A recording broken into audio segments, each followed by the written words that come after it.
श्री स्वामी समर्थ. जय जय स्वामी समर्थ.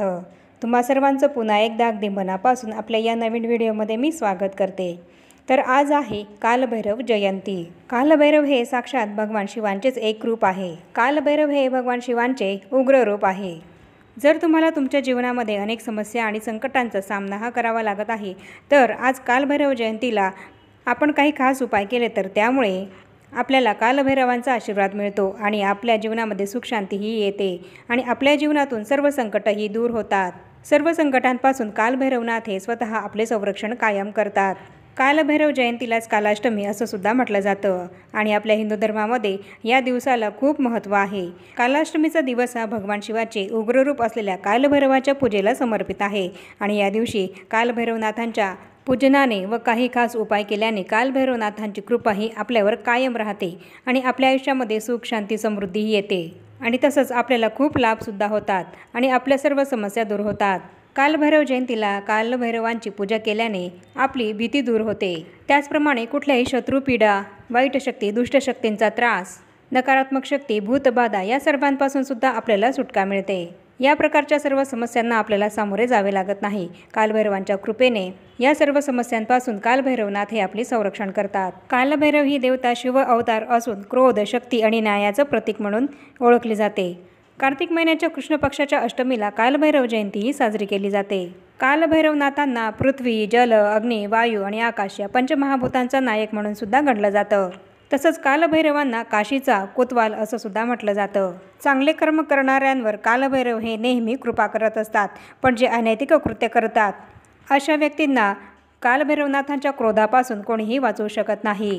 कालभैरवनाथ हे भक्तांसाठी दयाळू, शुभचिंतक आणि शीघ्र प्रसन्न होणारी अशी देवता आहे, पण जे अनैतिक कृत्य करतात त्यांना शिक्षा देखील कालभैरवच करत असतात आणि म्हणूनच कालभैरवनाथांना कडक शिस्तीची देवता म्हणून ओळखलं जातं. शत्रुपीडा आणि धनासंबंधित समस्या तसंच ग्रहांचे अडथळे दूर करण्यासाठी कालभैरवनाथाची उपासना केली जाते. कालभैरव जयंतीचा हा दिवस अत्यंत महत्त्वाचा आणि शुभ दिवस असा मानला जातो.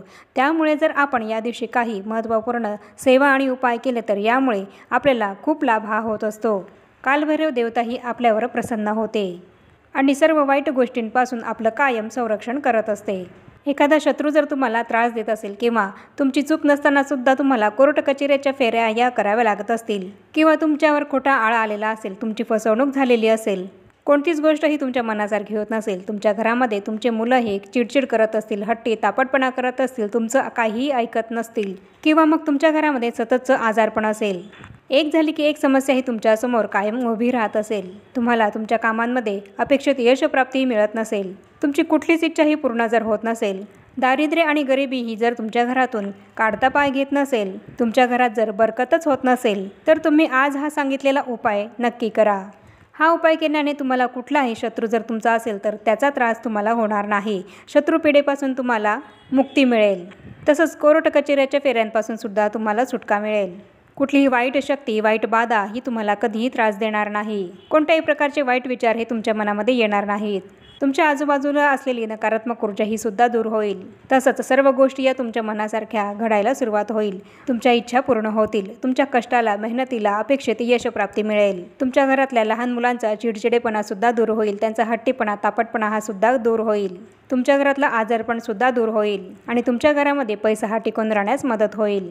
तसंच तुमचा ग्रहदोषसुद्धा दूर होईल आणि काळ्या तिळाचा हा उपाय आज शनिवार असल्याने तुम्ही जर केला तर शनीच्या 7:30पासून सुद्धा तुम्हाला जो त्रास होत असेल तर तो सुद्धा तुमचा दूर होईल.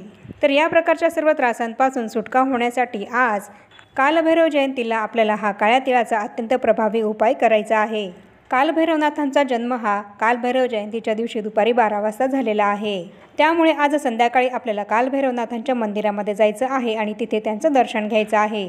मंदिरामध्ये गेल्यावर कालभैरवनाथांना आपल्याला कोणता नैवेद्य दाखवायचा आहे आणि कोणती सेवा करायची आहे याबद्दलची माहिती देणारा सुद्धा व्हिडिओ या आपल्या चॅनलवर आहे आणि चॅनलवर जाऊन तुम्ही तो व्हिडिओ नक्की बघा, म्हणजे तुम्हाला कालभैरवनाथांची जयंती आपल्याला कशी साजरी करायची आहे, कोणता नैवेद्य अर्पण करायचा आहे आणि कोणती सेवा करायची आहे याबद्दल संपूर्ण माहिती त्या व्हिडिओमध्ये मिळेल.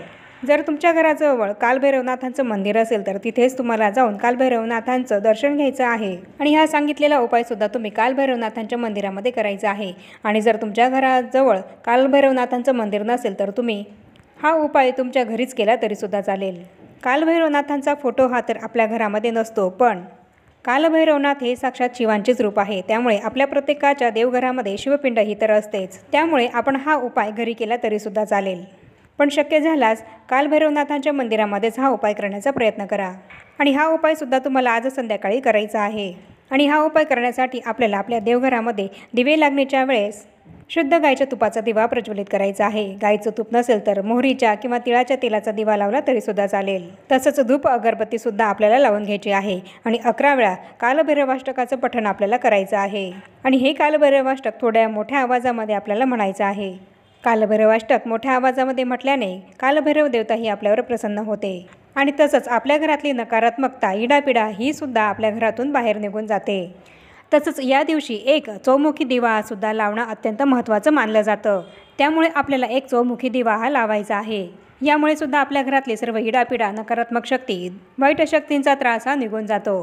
तर हा असा चौमुखी दिवा लावण्यासाठी आपल्याला एक कणकेचा दिवा हा बनवायचा आहे आणि हा दिवा बनवत असताना त्या कणकेमध्ये आपल्याला मीठ टाकायचं नाही आहे, तर चिमूटभर हळदही टाकायची आहे आणि त्यापासून हा कणकेचा चौमुखी दिवा आपल्याला बनवायचा आहे। आणि हा कणकेचा दिवा बनवणं तुम्हाला शक्य नसेल तर तुम्ही मातीची पणती घेतली तरीसुद्धा चालेल। तर या चौमुखी दिव्यामध्ये आपल्याला 4ही दिशांना वातिया घालायच्या आहेत।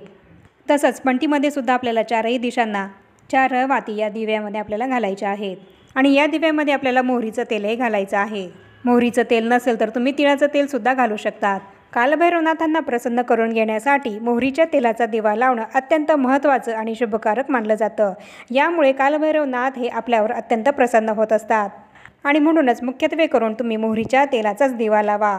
आणि हा असा दिवा आपल्याला एका प्लेटमध्ये अखंड अक्षता टाकून त्यावर हळद कुंकू हे अर्पण करून त्यावर हा दिवा आपल्याला ठेवायचा आहे। आणि हा दिवा आपल्याला सर्वात आधी आपल्या देवघरामध्ये ठेवायचा आहे आणि हा दिवा आपल्याला तिथे देवघरामध्ये प्रज्वलित करायचा आहे।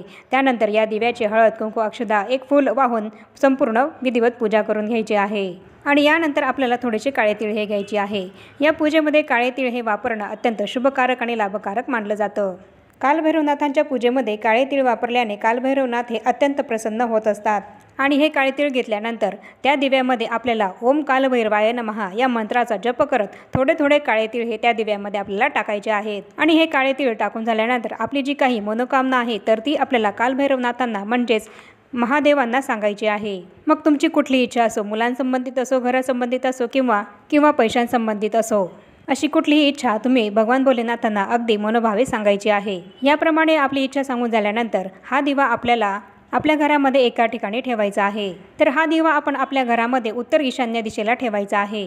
तुमचं देवघर जर तुमच्या घरामध्ये ईशान्य दिशेला असेल तर तुम्ही तुमच्या देवघरामध्येच हा दिवा प्रज्वलित ठेवला तरीसुद्धा चालेल। आणि हा दिवा आपल्याला संध्याकाळी लावायचा आहे। मग हा असा दिवा तुम्ही संध्याकाळी 6 नंतर तुमच्या घरी प्रज्वलित करू शकतात। आणि जर मंदिरामध्ये जाऊन तुम्ही हा असा दिवा लावणार असाल तर तेव्हासुद्धा तुम्ही संध्याकाळी हा दिवा मंदिरामध्ये जाऊन लावायचा आहे। त्याचप्रमाणे कालभैरवनाथांना जिलेबीचा नैवेद्य हा दाखवणं हे सुद्धा अत्यंत महत्त्वाचं मानलं जातं। जर तुम्हाला कालभैरवनाथांच्या मंदिरामध्ये जाऊन जिलेबीचा नैवेद्य हा यथाशक्ती दाखवता येत असेल तर तो नैवेद्यसुद्धा तुम्ही कालभैरवनाथांना जरूर अर्पण करा। आणि तसंच हा चौमुखी दिवा जो आपल्याला काळ्या तिळाचा लावायचा आहे तर तो दिवासुद्धा तुम्ही नक्की लावा। हा उपाय केल्याने कालभैरवनाथ कुठल्याही संकटातून तुम्हाला नेहमी बाहेर काढतील। प्रत्येक संकटामध्ये कालभैरवनाथ तुमचं संरक्षण करतील। आणि हा उपाय कोणीही करू शकतं, स्त्री किंवा पुरुष, मुलं किंवा मुली, कोणीही हा उपाय करू शकतं। फक्त मासिक धर्म किंवा सूतक असेल तर हा उपाय तुम्हाला करता येणार नाही। तर याप्रमाणे आजच्या व्हिडिओमध्ये मी तुम्हाला जो काळ्या तिळाचा अत्यंत प्रभावी उपाय हा सांगितला आहे तर तो उपाय तुम्ही नक्की करा। आणि आता या छोट्याशा माहितीसह आपण आपला आजचा हा व्हिडिओ इथेच थांबवूया। चॅनलवर जर तुम्ही पहिल्यांदाच आला असाल तर चॅनलला जरूर सबस्क्राईब करा आणि या व्हिडिओला जास्तीत जास्त लाईक आणि शेअरसुद्धा जरूर करा। आणि भेटूया पुन्हा अशाच नवीन एका माहितीपूर्ण आणि महत्त्वपूर्ण व्हिडिओसोबत। तोपर्यंत सर्वांना श्री स्वामी समर्थ।